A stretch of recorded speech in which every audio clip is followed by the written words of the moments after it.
Rebousselage, c'est le podcast pour bricoler de nouveaux repères dans un monde complexe. Un monde où les modèles conventionnels se révèlent soit impuissants, soit destructeurs. Mais alors comment faire ? En se mettant tous autour de la table pour trouver de nouvelles ressources. Philosophes, entrepreneurs, coachs ou encore prospectivistes. C'est Catherine Dedieu, je suis conseillère de dirigeants. Je vous emmène une fois par mois à la rencontre d'un invité porteur de nouveaux points de vue forts, novateurs, iconoclastes. Rebousselage, le podcast pour bricoler de nouveaux repères dans un monde complexe. Bonjour, je suis très heureuse aujourd'hui de recevoir Cécile Strouk. Alors Cécile est une plume, une storytelleuse et une journaliste. C'est quelqu'un que j'ai connu dans un écosystème de travail qui s'appelle le Remix Coworking, où j'ai passé 2 ans et où j'ai rencontré un certain nombre de personnalités formidables, dont Cécile.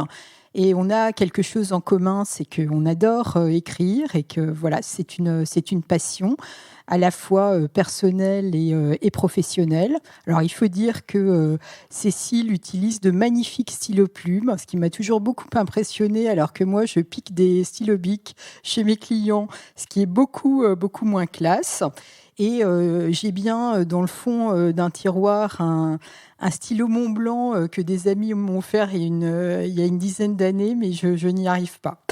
Donc Cécile, je suis très, très contente de te recevoir aujourd'hui et j'aimerais en fait te poser un certain nombre de questions par rapport à tes différentes activités et à tes différentes vies.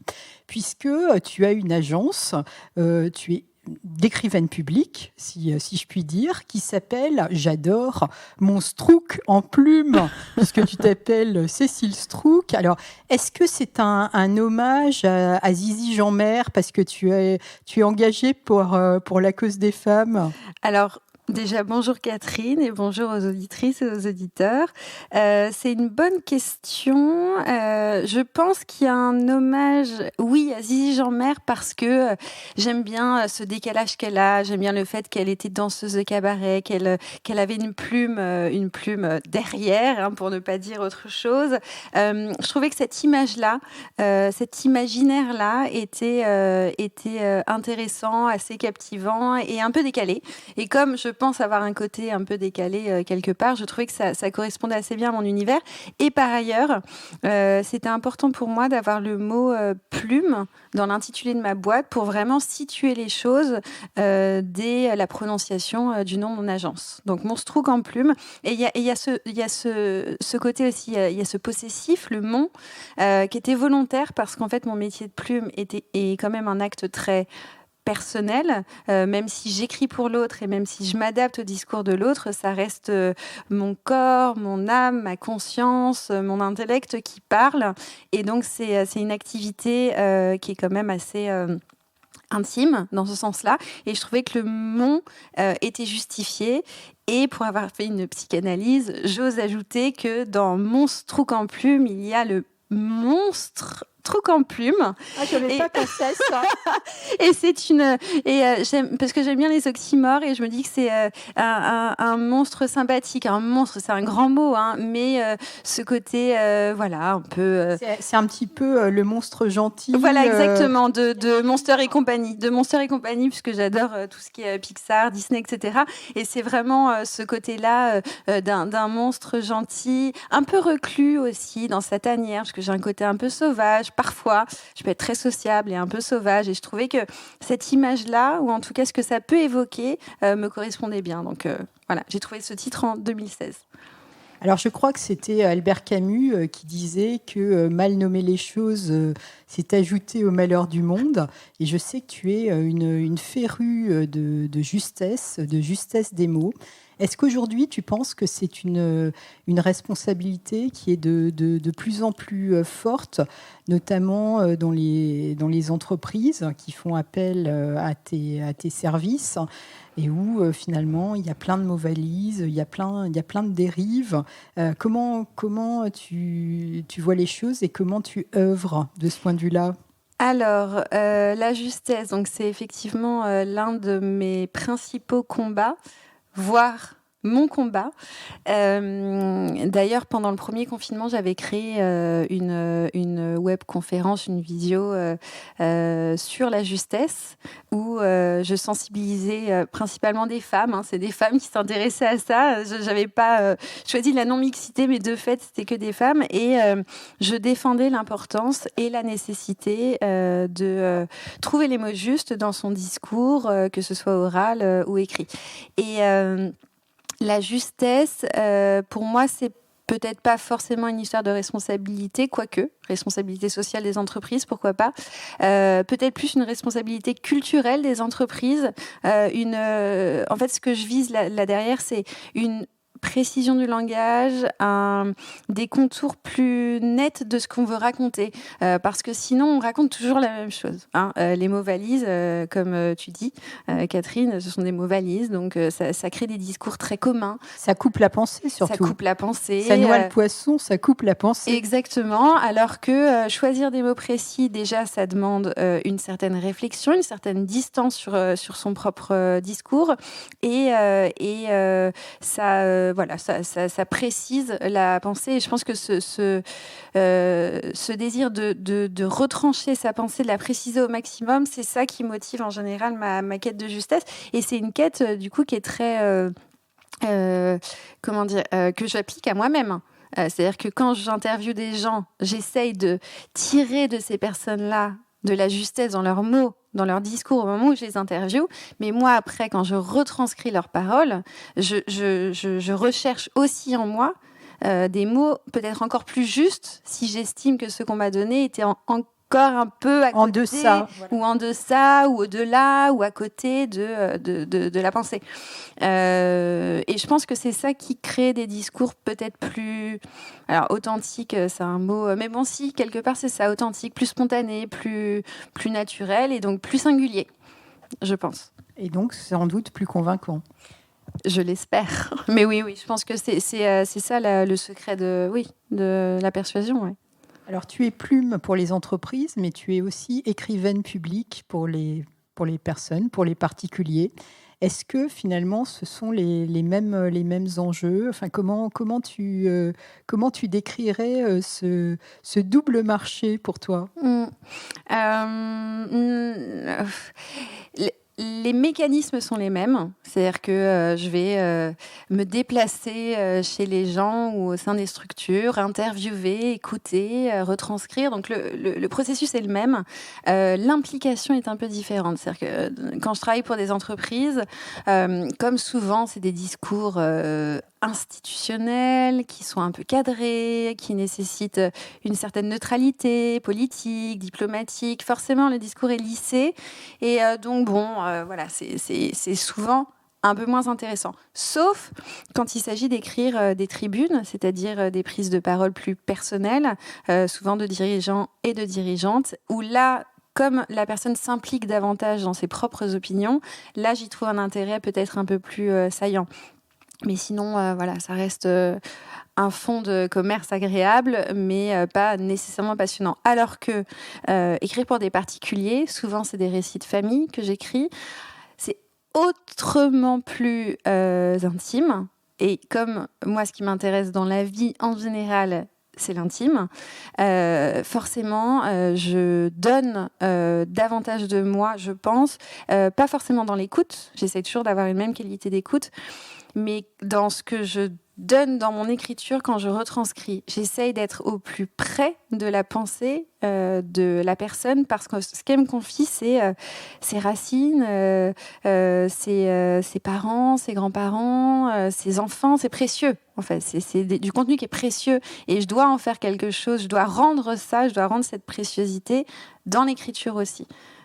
Qu'est-ce que les gens te demandent d'écrire ? Des parcours de vie, des lettres d'amour, des lettres de séparation ? C'est quoi les demandes, en fait, des gens ? Ouais, c'est une bonne question. J'ai déjà fait des lettres de rupture, c'est vrai. J'ai fait des discours pour des personnes disparues. Donc des discours d'enterrement. J'en ai fait un récemment pour un huissier de justice pour qui j'ai écrit les mémoires. Donc c'était un monsieur de 92 ans. qui vient de décéder. Et in extremis, on a achevé la rédaction de ses mémoires, heureusement.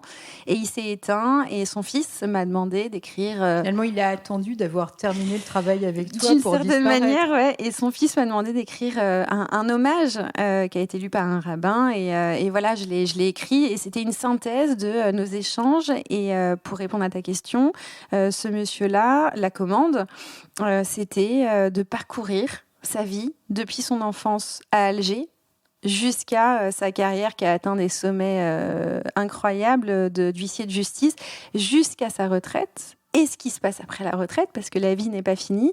Et donc, on a traversé comme ça sa vie en l'espace de 4 ou 5 entretiens, je pense, mais des entretiens hyper privilégiés. Parce que je suis seule, chez lui, dans sa grande demeure, et il me parle, et il me parle, et je l'écoute, et je lui pose des questions. Et il me raconte des choses personnelles, parfois confidentielles. Et donc, c'est très gratifiant, en fait. Il y a une double gratification. C'est la gratification de l'écoute, merci de m'enrichir, et la gratification d'avoir la chance d'écrire pour des personnes aussi importantes que ça. Donc, en général, c'est des récits de famille, des récits de vie, et parfois des parcours un peu professionnels, un peu fulgurants. Comment j'ai réussi à... Nanana, et parfois, j'ai déjà fait des livres de développement personnel, plus prosaïquement, mais ça reste intéressant. Mais c'est voilà. Moi, vraiment, ce qui m'intéresse, c'est la famille, le transgénérationnel, le secret, j'avoue. J'ai une grande passion pour Est-ce que tu as eu l'occasion de dévoiler des secrets de famille dans les écrits que tu as ? Oui, bien sûr. Après, l'écueil avec le secret, c'est que les personnes écrivent, décident de publier, mais de publier à un cercle très restreint. Donc en fait, moi j'accompagne jusqu'à la phase d'ailleurs de... Enfin, je mets en maquette le livre, parce que j'ai cette compétence et cette passion surtout pour la mise en forme. Et je trouve que ça vient compléter la prestation aussi.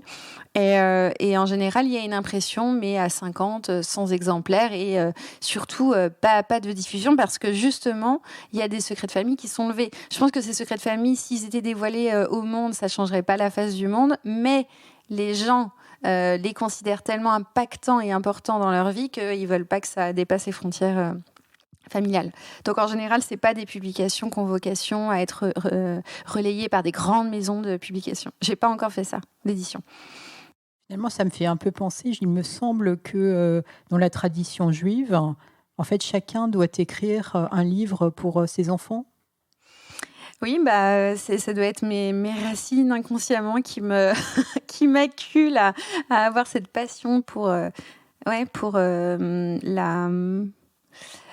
parole. La transmission. La transmission et la parole, entendre ce que les gens ont à dire, parce que les gens qui parlent, pour qui j'écris, c'est des gens qui ont pu être écoutés, mais pas forcément à tous les niveaux, à toutes les sphères de leur vie. Le vieux monsieur, je vous parle de lui parce que je viens d'achever ses mémoires, mais on l'a beaucoup écouté à titre professionnel, mais à titre intime, il était très, très, très discret. Il se dévoilait jamais. Donc cette partie-là, cette voix-là, j'ai pu lui donner un espace qu'il n'avait pas par ailleurs. Donc, Alors, tu parlais de ta passion en fait pour l'intime. Et autre volet de tes nombreuses activités, tu as lancé depuis 2018, je crois, un podcast qui a un très beau nom, qui s'appelle Rature. Et je crois que tu l'intitules le podcast libre, authentique et intimiste. C'est ça, Cécile ? Oui, c'est ça. Alors pourquoi rature si jamais... voilà, pareil, parce que les mots... Comme les mots sont importants, mon stroke en plume, c'est important. Rature, c'est vraiment pour faire l'éloge justement de la pensée juste. Parce que je pense qu'une rature, c'est un questionnement. On écrit, on se dit non, ce mot-là, ça va pas. On le raye. On le raye pour aller vers, a priori, quelque chose de plus précis. Mais de temps en temps, ça peut être un gros pâté d'encre. C'est pas forcément une bifure bien nette. Oui, bien sûr. Mais dans tous les cas, ça questionne la pensée qui a été écrite à ce moment-là. Et en général, si on se questionne, c'est parce qu'on a envie d'être plus proche de ce qu'on voulait dire à la base. Donc, c'était ça l'idée. Et c'est devenu, au fil des interviews, quelque chose de plus... de plus, comment dire, humaniste, je dirais peut-être, sur le parcours de vie des femmes de plus en plus et de quelques hommes sur leur parcours de vie et notamment leur bifurcation, ce qu'on nomme échec et ce qui pour moi n'est évidemment pas un échec, mais en tout cas des chemins de traverse qui ont construit celles et ceux qui sont aujourd'hui. Donc en fait, c'est vraiment une traversée là aussi, intimiste, de ces zigzags qu'on fait pour en arriver et pour trouver sa voie en fait. Sa voix. Ouais. Et en fait, sa parole, oui, c'est en fait tout ça est quand même assez relié finalement. C'est assez logique comme, je crois. Alors, j'ai eu le grand honneur d'être raturée en 2019. Tout à fait. Je me souviens que j'avais été tétanisée quand tu m'avais proposé de le faire. Et donc, je crois que je n'avais même pas répondu. J'étais absolument affolée.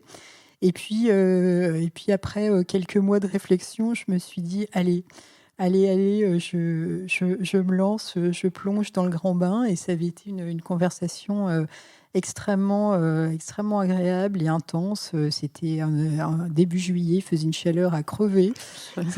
C'est des souvenirs aussi assez marrants comme ça. Et je crois que ça a été important pour moi, qui suis quelqu'un qui suis dans l'extraversion par mon métier, mais qui a un côté aussi très introverti et qui ne livre pas toujours à voir, qui ne met pas au jour toutes les facettes de ce que je suis. Et donc, ça avait été une expérience. J'allais dire un exercice, mais c'est beaucoup plus qu'un exercice. C'est une expérience qui était très, très chouette. Et qui a été, je pense pour moi, le début de quelque chose et qui m'a amené en septembre dernier à lancer Reboussolage. Mais effectivement, moi je suis quelqu'un plutôt des soutes, je suis quelqu'un de l'ombre, et l'ombre c'est très important, on en a besoin pour vivre, c'est quelque chose, on a besoin d'ombre aussi, mais c'est vrai que c'était peut-être une première étape vers plus de lumière. Mais je me souviens très bien de notre interview, c'était dans l'un des espaces du Remix, c'était à Paris 3 ou Arts et Métiers, je crois. Et je me souviens de cette chaleur, je me souviens de toi un petit peu déboussolé au départ et très vite reboussolé finalement. Et surtout de cette confession en fait. Tu as livré quelque chose. Et ce que je recherche dans mes ratures, c'est ça. C'est justement ce moment où la personne livre des choses d'elle-même, souvent auxquelles elle ne s'attendait pas. C'est-à-dire que la parole dépasse un petit peu sa pensée, pas forcément en mode automatique, mais voilà, il y a comme quelque chose qui se déverse.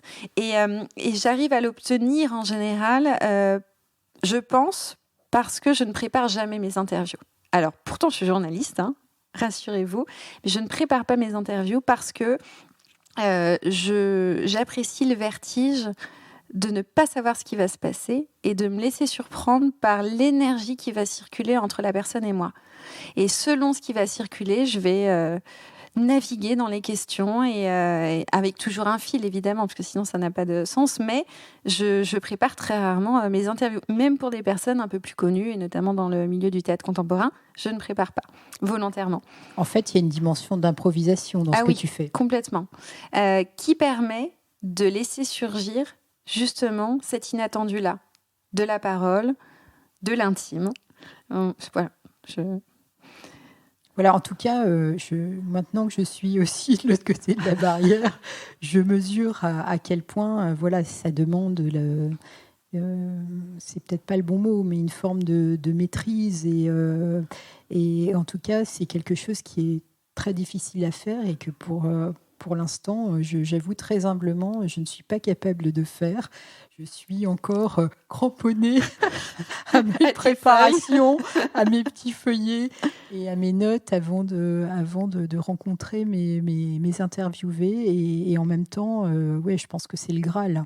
Je pense effectivement quand on arrive à cette forme de liberté, de fluidité. Et en fait, c'est aussi quelque chose qui me parle beaucoup puisque j'ai horreur des parcours imposés. Et moi, je préfère les voyages où je ne sais pas ce que je ne sais pas ce que je vais découvrir. Hein. Là, il y a ce fameux mot, la sérendipité, mais c'est ça. Effectivement, ces voyages avec des aléas, des impedimenta, mais aussi des rencontres, des illuminations. Et voilà, et c'est des toujours déceptions. comme ça que j'ai essayé de vivre et de travailler. Donc, chapeau l'artiste. Après, c'est des années de pratique. Je suis journaliste quand même depuis maintenant 15-20 ans. Donc bon, tu vois, au départ, dans ma pratique journalistique, évidemment, j'avais mes petits papiers, mes questions prêtes, etc. Mais en fait, ça fige. Enfin, j'estime que ça fige l'échange. Donc j'éclate les questions. Je les éclate dans le sens où je ne m'impose pas de questions. Donc en fait, clairement, il y a une relation entre rature d'un côté et reboussolage de l'autre. Parce qu'effectivement, tu as dit que j'avais pu être déboussolée. Et c'est vrai que mon podcast répond à une nécessité intérieure et puis à une nécessité aussi par rapport à la période qu'on vit qui est extrêmement riche, surprenante, complètement déstabilisante. Est-ce que les ratures individuelles, est-ce que la façon dont les gens arrivent à bifurquer à partir de failles, à partir d'échecs, hein, c'est quelque chose qui peut servir d'inspiration pour le reboussolage collectif? Je pense que oui, parce que la somme des individualités crée le collectif. Donc oui, si tant est que c'est écouté par un collectif ou par un ou une individu qui le fait écouter par d'autres. Le podcast est impactant s'il est viral.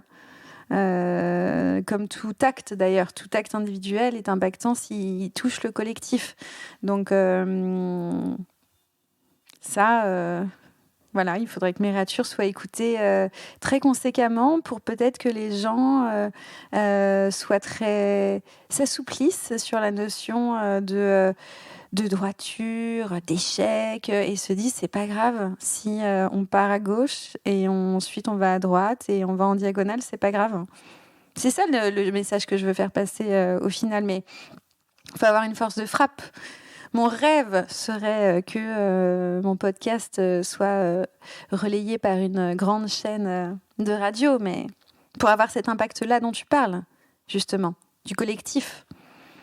Alors, tu disais que tu interviewais de plus en plus de femmes, en fait.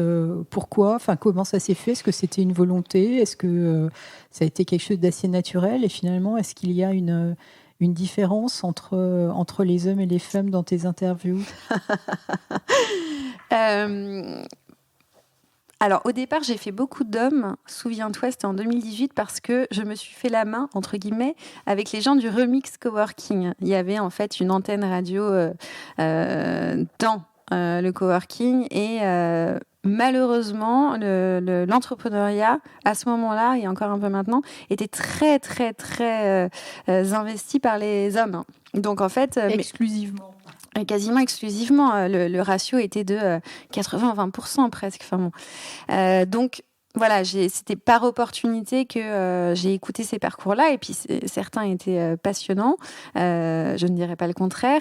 Néanmoins, par rapport à mes convictions, à mes préférences, à moult choses, je considère... que c'est de ma responsabilité à moi, individuelle, de donner davantage la parole aux femmes. Et je pense que le podcast est un média privilégié pour entendre les femmes parce qu'il n'y a aucune censure. En général, le temps se dilate un petit peu plus que pour des interviews papier ou télé, etc. Et surtout, le propos n'est pas déformé. Donc en fait, on a une parole libre, authentique et spontané. Et entendre des femmes, entendre des parcours de femmes, ça permet de comprendre que elles agissent, qu'elles sont présentes, qu'elles font bouger les lignes de la société. Et ça fait écho à l'expo pionnière que je viens de voir là au musée du Luxembourg, où en fait, enfin, on rend visible toutes ces femmes du Paris des années 1920 qui étaient cheminots, qui étaient écrivaines, poétesses, philosophesses. Enfin, on leur donne le droit d'exister. Mais on est en 2022.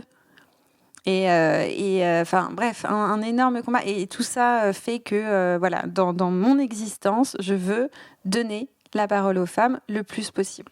En fait, c'est un petit peu comme dans le film Les figures de l'ombre, où on voyait effectivement ces femmes noires qui avaient été les mathématiciennes les et trois les femmes, codeuses là, pour la NASA, ouais. et finalement dont l'apport a été complètement minimisé, minimisé, invisibilisé, et oublié. Et finalement, aujourd'hui, il y a cette espèce de rattrapage dans absolument tous les domaines où on revisite effectivement l'histoire de l'art, l'histoire de la littérature. Ouais, au prisme de ces paroles-là qu'on a ignorées pendant très longtemps. Et il est quand même temps de leur donner voix, cité.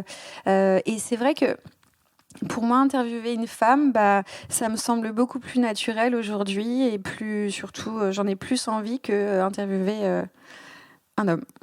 Parce que finalement, eux, ils ont déjà plein de possibilités. Oui, de parler. Et donc, tu te sens missionné effectivement pour entendre un autre discours. Pour entendre un autre discours. Ouais. Et alors, on a vu cette évolution genrée de ton podcast depuis 2018. Quels ont été finalement les autres enseignements de cette aventure ? Comment est-ce que les choses ont évolué ? Est-ce qu'il y a des choses que tu as appris sur toi-même, mais aussi sur les autres et sur la société ?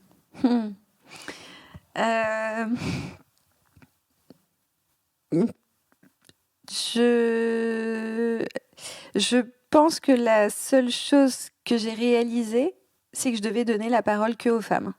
Ça rejoint ce que je t'ai dit précédemment, mais c'est celle que j'ai envie d'entendre. J'ai juste pris conscience, mais de manière frappante, que c'était ça. Et maintenant, je pense que mes prochaines ratures seront quasiment exclusivement féminines. Après, je ne vais pas devenir radicale, mais quand même. C'est ça, je pense, ce que ça m'a apporté. Est-ce que tu connais ton public ? Non. Non, parce qu'en fait, j'ai ce défaut, je pense, d'être intensément présente sur le moment de l'interview. Après, je publie, je relaye un peu sur les réseaux sociaux, mais je ne m'acharne pas à rendre absolument visible le podcast. Donc, je sais combien de fois c'est écouté par épisode, mais je n'ai pas une segmentation assez fine pour savoir qui écoute. Donc, je ne peux pas vous dire. J'imagine que tu as des retours spontanés de gens que tu connais et qui t'écoutent fidèlement. Oui. J'ai un couple de Montreuillois, là où j'habite, qui est très, très fan de mes ratures, ce qui me fait vachement plaisir. Mais c'est un microcosme. Mais ils me disent, oui, c'est de très bonne facture. Les conversations sont vraiment intéressantes. Ceci, pourquoi tu n'es pas sur France Culture ? Enfin, c'est vraiment très, très gentil. Mais sinon, non, honnêtement, j'ai très peu de retours. Je le fais parce que ça me fait plaisir. Mais pour le moment, ça n'a pas assez de force par rapport finalement à l'ambition peut-être secrète ou ce que je nourris secrètement, je dirais. Alors cette ambition secrète, est-ce qu'elle pourrait prendre la forme d'un livre ? Ça serait un livre de témoiggements. Ça pourrait. Pas forcément, ça pourrait être aussi un recueil, un récit, un roman inspiré en fait par tous ces parcours de vie, par toutes ces ratures. Oui, alors tu m'en avais déjà parlé, donc ça m'a fait réfléchir. je suis pas encore prête à ça. En tout cas, je n'en ai pas encore envie. C'est-à-dire que pour moi, les ratures vivent oralement. Je sais pas vraiment ce que je pourrais en faire à l'écrit. Donc, c'est pas actuel. Mais, comme tu sais, parfois, des gens nous mettent des graines dans la tête et ça germe en arbre géant. C'est le haricot magique. Voilà. Donc, peut-être que demain, je vais te dire, ça y est, j'écris un livre sur les ratures. Je ne suis pas à l'abri de cette révélation inopinée. Et fulgurante. Bon, Cécile, on arrive à la fin de cet entretien et il y a une petite tradition dans Rebousselage. Alors, tradition dans un podcast encore jeune, mais je m'institutionnalise. C'est que mon invité partage une ou deux ou trois sources d'inspiration. Ça peut être de toute nature. Quelles seraient les tiennes ? Je citerai 3 livres, puisque je suis très connectée aux livres, je lis beaucoup. Donc le premier, c'est l'un de mes livres de chevet que j'ai lu très jeune, mais qui me parle encore aujourd'hui, qui m'accompagne. C'est Femmes qui courent avec les loups, de Clarissa Pinkola Estés. C'est un conte psychanalytique sur la puissance du féminin. Voilà, c'est éloquent, c'est magnifique, pour moi en tout cas. Ensuite, il y a un livre, pareil, qui m'accompagne, qui est très important dans ma manière de percevoir le monde. C'est un livre sur le détail en peinture. Ça s'appelle « On n'y voit rien » de Daniel Arras. C'est sous forme épistolaire et c'est un historien de l'art qui pointe du doigt des détails dans des peintures hyper connues, genre Velázquez. Et par exemple, sur le tableau, il va y avoir un escargot qu'on n'avait pas vu et qui détruit tout le sens qu'on pensait attribué au tableau. Donc le sens très institutionnel, très conventionnel. En fait, non. Il y a eu un geste de rébellion de l'artiste et il était là.